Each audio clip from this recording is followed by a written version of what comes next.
Godzilla.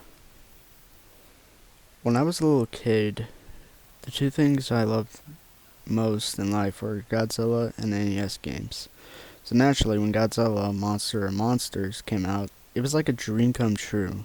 Well, almost. To sum it up, most of the game revolved around getting through very repetitive outer space levels while smashing up tanks and jets, and then fighting against Godzilla's monster enemies.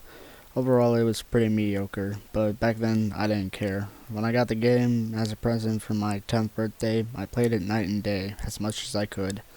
Unfortunately, I traded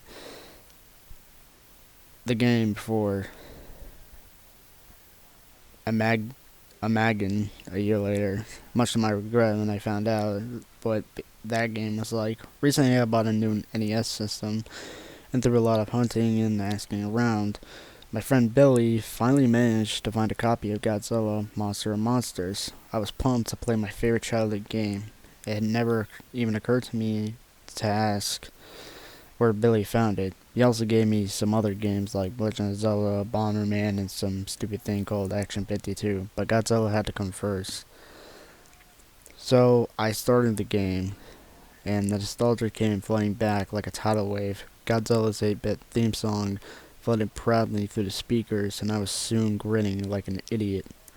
Some people laugh at me for playing such outdated games, but I've never had as much enjoyment for any other games other than those on the NES. Those 8-bit games take me back to when things were much simpler, more safe.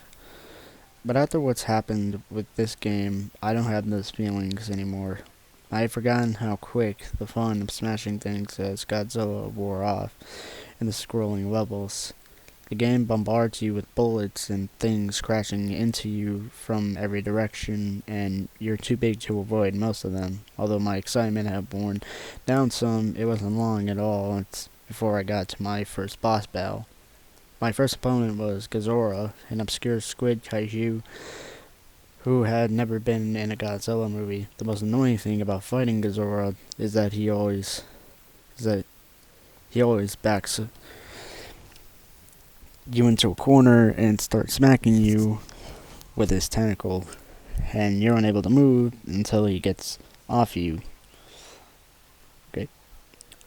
This move doesn't do any damage, but it can still stall you until the timer runs out and you have to start the fight over, and he would gain some health. It's as annoying as it sounds, and of course he did it when I fought him, only for some reason this caused the game to glitch up, because once he started smacking me, he never stopped. The timer is supposed to end the fight in about 40 seconds, but this lasted for nearly 5 minutes. After a while, the graphics started to mess up with little red blocks all over the place.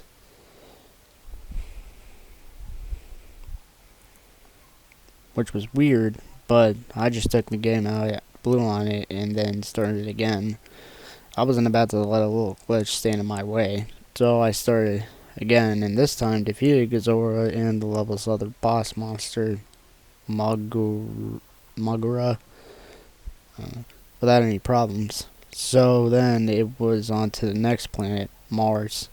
I browsed around the board and found something unexpected. Where Varn's piece should have been, there was instead a piece representing Titanosaurus.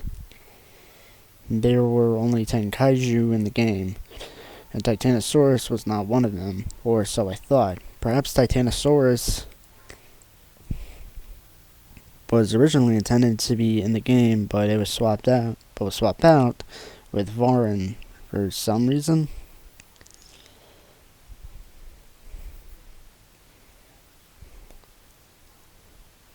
So I began to feel very excited. Not only was I playing my favorite game, but I was playing a prototype of some sort with a new monster. Needless to say, I ran through the levels as fast as I could to see Titanosaurus in action.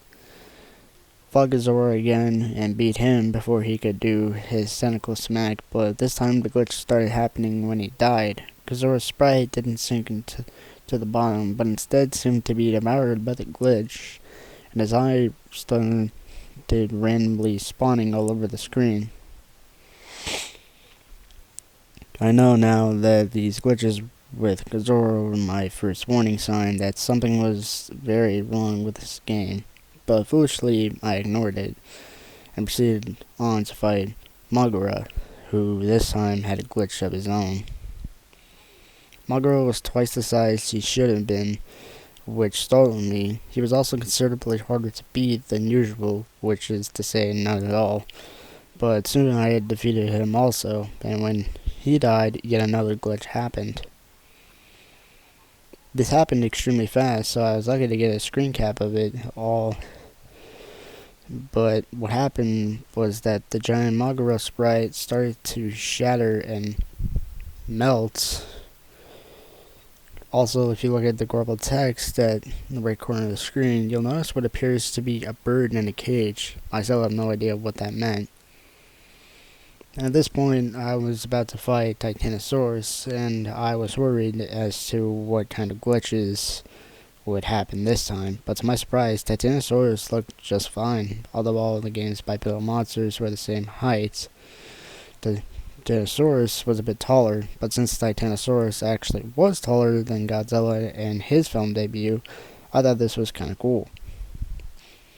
After a very fun fight with the monster that was supposed to be in the game, wasn't supposed to be in the game, I took over the enemy base and proceeded not to Jupiter like normal, but instead to Pathos.